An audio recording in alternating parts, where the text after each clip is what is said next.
These are homework solutions for chapter 3.1. First question was number 17. You're given a picture of three histograms. Determine which mean is greater, less than, or approximately equal to the median. And so this goes directly related to the end of our chapter 3.1, end of 3.1 lecture.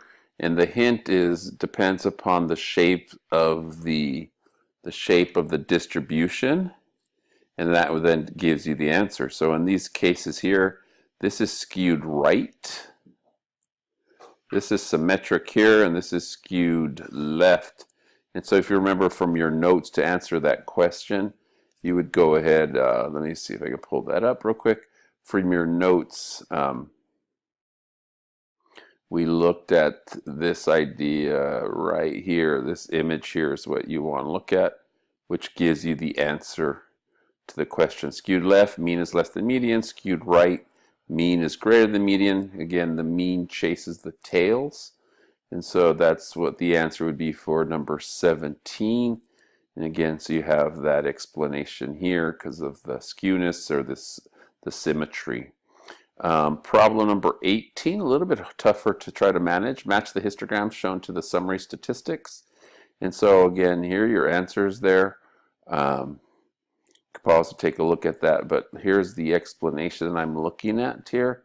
Again, kind of looking at, I'm going to first start with the means. Here's the means are 31. So again, when the data is symmetric, the mean is going to be in the middle. So I see the mean here of around 31. So that's a possibility. Here, the data is slightly skewed right. The mean is going to be potentially kind of chases the tail, so the mean is going to be somewhere over here, I would say. This one, again, may be skewed to the left. It's an interesting look here, and then you have this is nice and symmetric here, so the mean here is somewhere between 38 and 50. So just with that value right there, this has to be D has to be graph 1 because of that, right? The mean is 42 symmetry, so that gives it away. Now, the other ones here, looking at what these are, it's going to be based off of the median. So when the mean and median are the same, that means the graph is symmetric. So graph number 4 is going to go with graph number 4 here. Goes with A, just like we knew graph D goes with 1.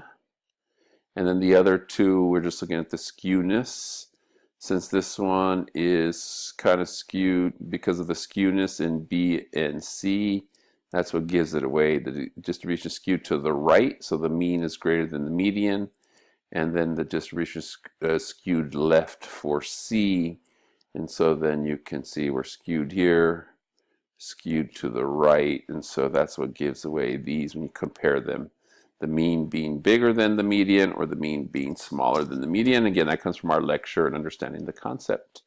The next one is number 28.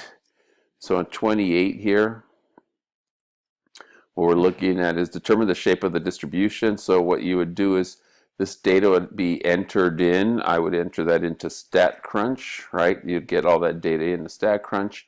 And then from StatCrunch, you could then, for number 28, here's what it looks like when you get into StatCrunch. I see some skewness to the right here.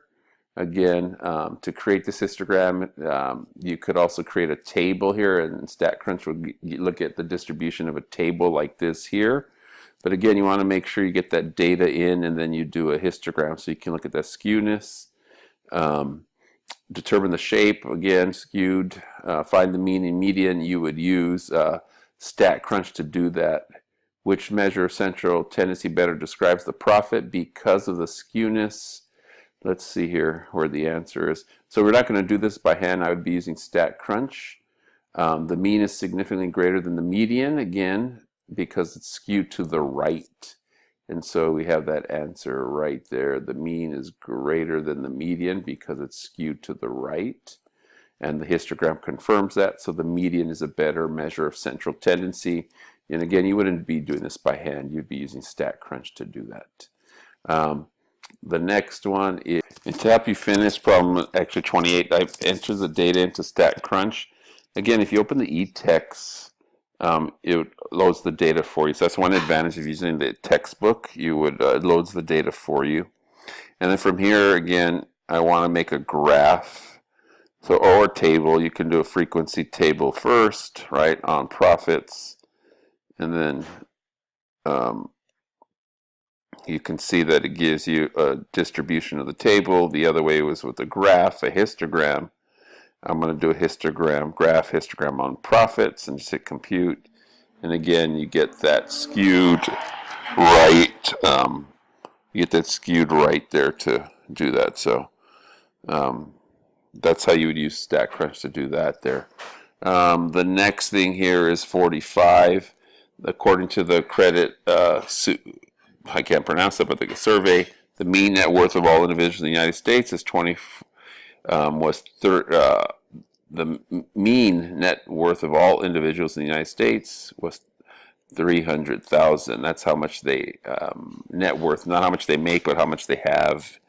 The median net worth is 45. So you can see again, it's a big difference in that. The mean is way bigger than the median, which to me suggests that if you have individuals, a lot of people make a little bit of money, and then almost very little people make a lot of money. So I see a skew to the right. Again, because the mean is so much bigger, again, most of the people are making just a little bit of money. Which measure do you believe better describes the typical? I would say the median, since most people have a worth of 45,000. Which shape would you expect? Skewed right. What do you think causes the disparity of these two measures? Again, that's an interpretation. Why do you think we have income inequality in the United States? Very few people making a lot, and then a lot of people making a little. Again, that's up for discussion. And so there's your answers for 45. That's it.